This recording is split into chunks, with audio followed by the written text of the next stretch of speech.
सम्मानित साथियों, सत्संग की आज की रहस्यमय, रोमांचक, प्रेरक प्रसंगावली में हम चर्चा करेंगे कि भूतों ने कैसे कराया भव्य भागवत कथा का आयोजन।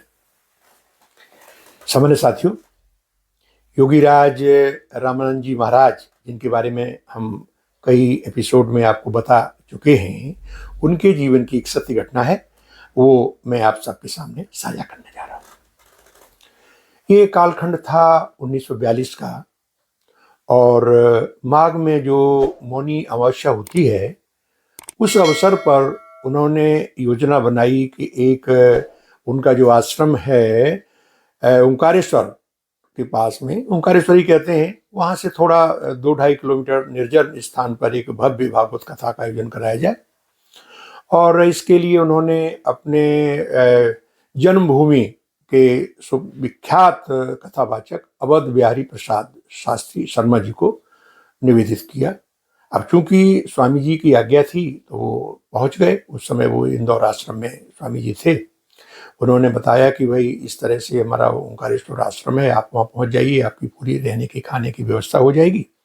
और वहाँ से कोई 2-3 किलोमीटर दूर निर्जन स्थान पर एक कथा का आयोजन होना है श्रीमद् भागवत की। उसमें शर्त यह है कि एक तो रात्रि के 12 बजे से और 3 बजे तक कथा चलेगी। दूसरी शर्त यह है कि जब आप आश्रम से निकलेंगे तो यजमान आपको लेने आएंगे, लेकिन आश्रम से निकलने के बाद और कथा वाचन के मध्य में लौटते समय तक आप किसी से कोई संवाद नहीं करेंगे। तो कथा व्यास जी अवध बिहारी प्रसाद शर्मा जी ने उनको सिरोधार कर ली, और इस तरह यह तय हुआ कि मौनी अमावस्या के पवित्र दिन से श्रीमद् भागवत की कथा का आयोजन ओंकारेश्वर धाम के वन में, यानी नर्मदा नदी जी के किनारे एक सुरम्य स्थान पर आयोजन होगा। तो ये पहुंच गए ओंकारेश्वर आश्रम में और उनका पूरी व्यवस्था कर दी गई। तो ठीक मौनी अमावस्या के करीब 11:30 बजे, जो उन्होंने 12 बजे का समय बताया, तो 11:30 बजे मुख्य द्वार के बाहर आके खड़े होकर प्रतीक्षा करने लगे अपनी पोथी लेके। तो उन्होंने देखा कि एक सडौल, बड़ा श्वेत वस्त्रधारी युवक आया और उसने दूर से इनको प्रणाम किया और कहा कि महाराज अपनी पोथी मुझे दीजिए। इन्हें बिना कुछ संवाद किए पोथी उसको दे दी। उसने अपने सर पर रख ली और ये उसके पीछे पीछे चलने लगे। वो थोड़ी दूरी बना के चल रहा था। जब करीब 1.5-2 किलोमीटर निर्जन स्थान में चले नर्मदा माँ के किनारे, तो देखा एक सुरम्य स्थान पर बहुत सौम्य सुंदर पंडाल सजा हुआ है, चारों तरफ बंधन बार हैं, और इस तरह से मंच की व्यवस्था रंगीन गुब्बारों इत्यादि से सजाई गई है। तो इन्होंने जाकर के बड़ा सरस कथा का, जैसे इनका हारमोनियम से कथा उस समय गाकर सुनाते थे, तो उन्होंने देखा श्रोता भले ही ज्यादा संख्या में नहीं है, लेकिन जितने हैं वो सब मंत्र मुग्ध होकर सुन रहे हैं। तो इस तरह कथा का क्रम ये चलता रहा। 6वें दिन की घटना है। रात में जब ये कथा पूरा समाप्त करके लौटे और अपने आश्रम में आ गए, सुबह यानी 7वें दिन जिस दिन समापन होना था, तो उन्होंने 4 बजे जब अपने नित्य कर्म के लिए जगते हैं ब्रह्म मुहूर्त में, देखा कि उनकी स्फटिक जो माला स्वामी जी ने, रामानंद जी ने दी थी, वो नहीं है। अब वे बड़े परेशान हुए, कहाँ रह गई। सोचा शायद कथा में मंच पर रह गई होगी। तो उन्होंने कहा कि चलो स्नान ध्यान कर लेते हैं, और वो चूँकि सर्दी का समय है, 9-10 बजे हम जाके वहाँ से ले आएंगे, फिर अपना दिन में पूजा पाठ करेंगे, क्योंकि रात में इन्हें 12 बजे करीब कथा में जाना है, और आज चूँकि अंतिम वो है दिन, तो इसलिए समय से इन्होंने कहा कि जाना हम सुनिश्चित करेंगे। तो ये करीब 10 बजे के करीब अपने आश्रम से निकले और टहलते हुए, क्योंकि जगह उन्हें मालूम हो गई थी, 5-6 दिन से जा रहे थे। तो जब ये उस स्थान पे पहुंचे तो आश्चर्य का ठिकाना इनका ना रहा। इन्होंने देखा कि चारों तरफ स्थान तो वही है, पेड़ वही है, सब कुछ है, लेकिन वहां कहीं कथा का नामो निशान नहीं, न पंडाल है, न मंच है, न कुछ है। अब ये बड़े हतप्रभ हो गए, ये क्या हुआ। फिर इधर उधर घूमे तो निर्जन स्थान था, कोई बताने वाला भी नहीं था। वो बेस ये घूम के घंटा आध घंटे चारों तरफ निराश होकर लौट आए और आश्रम में अपने किसी से कुछ नहीं कहा, अपने जो कक्ष था उसमें लेटे रहे। रात्रि में वही जैसे उनका वक्त होता है 11:30 बजे, फिर आके गेट पे खड़े हुए तो देखा कि वही यजमान आ गए और उनको प्रणाम किया, उनके साथ ये चले गए। कुछ नहीं इन्होंने कहा। जब मंच पर पहुंचे तो देखा कि जहाँ श्रीमद् भागवत जिस बस्ते में बंधी रहती है, खोला तो माला उसी में रखी हुई थी। उन्हें बड़ी प्रसन्नता हुई। बड़े प्रेम के साथ, श्रद्धा और भक्ति के साथ उनका श्रीमद् भागवत कथा का समापन हो गया।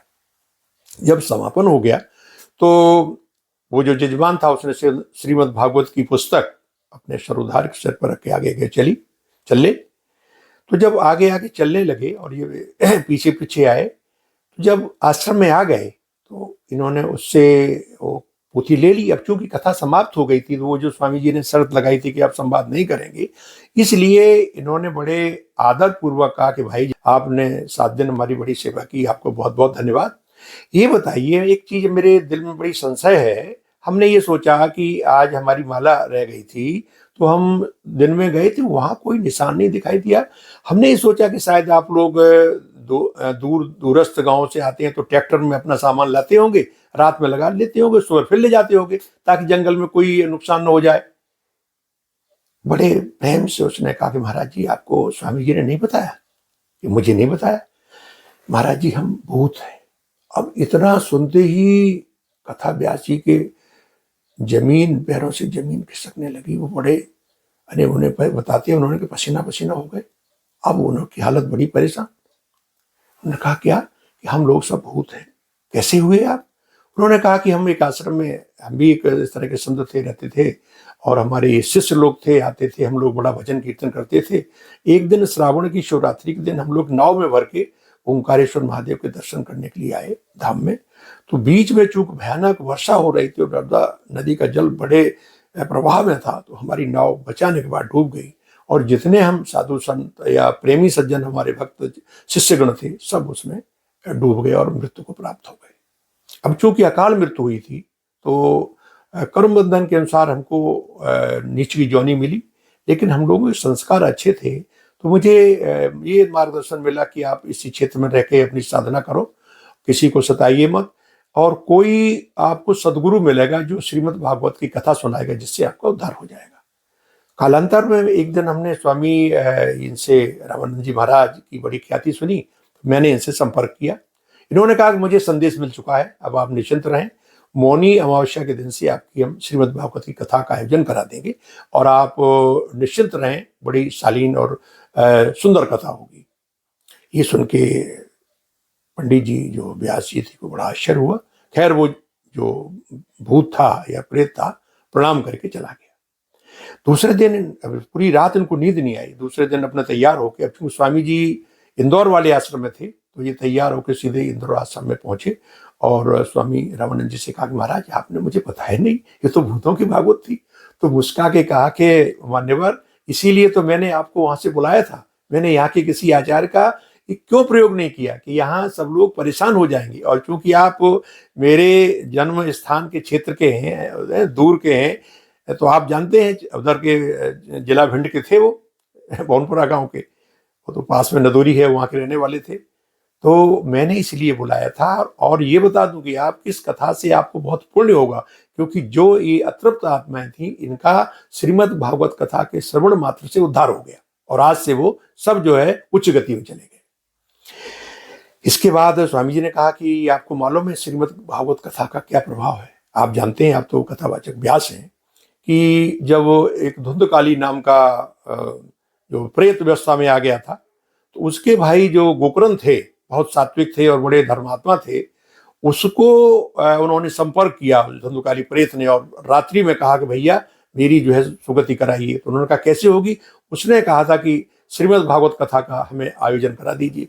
तो ये आजकल भी श्रीमद् भागवत कथा में प्रवचन जब होता है तो एक बांस गाड़ा जाता है कहीं कहीं, तो ये बताया जाता है कि वो प्रेत आकर के उस बांस पे बैठ जाता था, और एक दिन की कथा जब होती तो बांस की एक जो गांठ होती वो टूट जाती थी। इस तरह 7 दिन में उसकी मुक्ति हो गई। तो सब माने साथियों, श्रीमद् भागवत कथा का ये अपना महत्व है। हमें सबको बड़े श्रद्धा और प्रेम के साथ इसका श्रवण, पारायण, अध्ययन, मनन करना चाहिए। तो आज के इस सत्य प्रसंग में हमें ये शिक्षा मिलती है कि हम यदि अच्छे कर्म करते हैं तो कहीं यानी संस्कारवश या प्रारब्धवश कोई गलती होकर के कभी नीच योनि में चले भी जाते हैं, तो भगवान हमें उद्धार का कोई न कोई साधन प्रदान कर देते हैं।